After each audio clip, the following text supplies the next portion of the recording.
CBN గారిని ఇబ్బంది పెట్టిన ప్రభుత్వం అరెస్ట్ చేసి నన్ను స్వయాన అనేక పర్యాయాలు అడ్డుకున్న ప్రభుత్వం ఇది.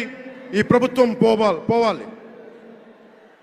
ఈ ప్రభుత్వం పోవాలంటే ఒకటే, డబ్బులు పెరిగిపోయిన జగన్కి ఎవరు అడ్డు ఆపు లేరు, నేను ఏదైనా చేయగలను అనుకుంటున్నాడు.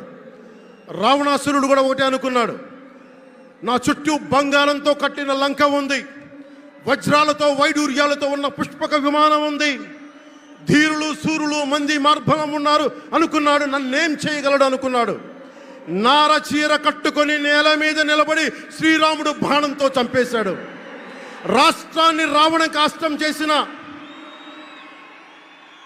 అయోధ్యకే రాముణ్ణి తీసుకొచ్చిన శ్రీ మోదీ గారు ఇక్కడ ఉంటే, రాష్ట్రాన్ని రావణ కాష్టం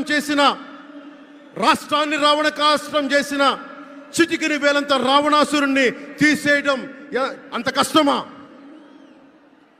నేను తాడేపల్లిగూడెం సభలోనే చెప్పాను, ఇక్కడ నుండి నేను దేవదత్తం పూరిస్తున్నానని. అర్జునుడు పూరించిన శంఖం దేవదత్తం అంటే, నేను దేవదత్తం అన్నాను కానీ పాంచజన్యం అనలేదు. అది పూరించాల్సింది ద్వారకలో ఉన్న శ్రీకృష్ణుడే. అక్కడి నుండే మోదీ గారు పాంచజన్యాన్ని వచ్చిన మోదీ గారు, గుజరాత్ ద్వారక నుంచి వచ్చిన శ్రీ మోదీ గారు ఈ కురుక్షేత్ర యుద్ధం కోసం పాంచజన్యాన్ని పూరిస్తారు. ఇక్కడ జరగబోయే ఎన్నికల కురుక్షేత్రం, ఈ యుద్ధం ఫలితం ధర్మందే విజయం, పొత్తుదే గెలుపు, కూటమిదే పీఠం. ధర్మందే విజయం, పొత్తుదే గెలుపు, కూటమిదే పీఠం. జై హింద్.